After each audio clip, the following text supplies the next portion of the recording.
Então, gente, bem-vindos ao Falando Nisso. Hoje com a pergunta de Elton Cavallari sobre as perversões. Se as perversões são raras na clínica psicanalítica. E, de fato, essa é a lenda, esse é o comentário geral dos psicanalistas sobre a perversão, que das três estruturas clínicas descritas pelo Lacan, né? Neurose, psicose e perversão, a perversão seria aquela que menos chega ao tratamento, menos procura psicanalistas. E havia uma teoria a respeito, e essa teoria é a seguinte: no fundo, o que traz um neurótico para o tratamento é uma espécie de incerteza, ou de divisão subjetiva, ou de questão, ou de indagação sobre o seu próprio gozo. No fundo, ele não sabe aquilo que o satisfaz do ponto de vista do inconsciente. Ele não sabe por que ele é atraído para certo tipo de situação, para certo tipo de relação, que é prazeroso por um lado, desprazeroso por outro. Isso cria uma espécie de necessidade de complementar o que a gente sabe sobre si com o outro, a partir do que o outro vai nos dizer. E essa abertura para o fechamento do saber sobre a nossa própria modalidade de satisfação é o que o Freud chamou de transferência. E esse é o motor da cura, e essa é a condição e a diferença da psicanálise para as outras formas de psicoterapia. A psicanálise trabalha com a transferência, né, com a reatualização dos conflitos e com essa suposição de que, o outro sabe mais sobre aquilo que vai me satisfazer do que eu mesmo. Esse engano, essa ilusão, ela é operacional quando a gente fala na neurose. No entanto, na perversão isso não aconteceria.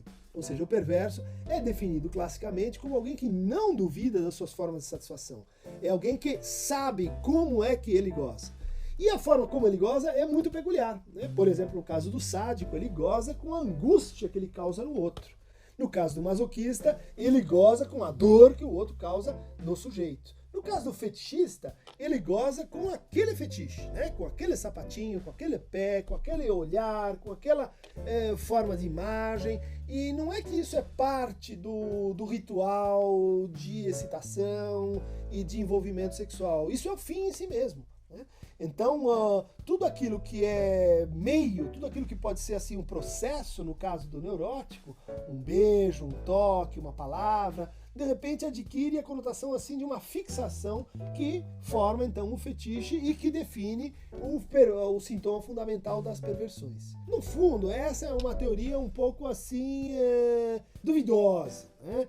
Porque ela é uma teoria sobre um tipo clínico que a gente não conheceria muito bem, porque ele não vem à análise, ele está lá nas prisões, ele está lá nas dificuldades institucionais, ele não faz transferência, ele não sente culpa, ele não sente vergonha, ele então é uma espécie de inapto para o tratamento psicanalítico.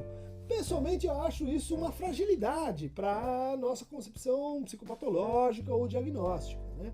No fundo, talvez existam duas, e somente duas grandes estruturas, né? A neurose e a psicose, que são de fato distintas, que formam sintomas que não são do mesmo tipo, e a perversão pode ser pensada como uma espécie de variante subestrutural, como um tipo de estrutura que é diferente da neurose e da psicose. Se diz, a teoria psicanalítica da perversão argumenta que no fundo o perverso é aquele que faz a sua própria lei, é aquele que está num desafio permanente em relação à lei.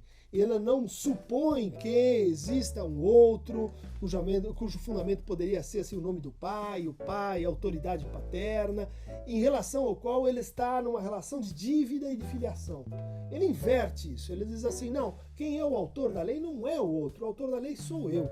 Então ele pode até assim se esquivar da punição, da polícia, dos órgãos reguladores e etc. Mas no fundo ele não teria uma interiorização da lei como o neurótico tem. E por isso o Freud chama a perversão de o negativo da neurose, né? Ou seja, aquilo que o neurótico fantasia, aquilo que o neurótico teme, aquilo que o neurótico recalca, o perverso faz. Essa é uma teoria que explica a raridade clínica da perversão, mas que, por outro lado, tem uma série de problemas que fazem dessa estrutura uma estrutura que está, vamos dizer assim, em relativo declínio na teorização psicanalítica contemporânea.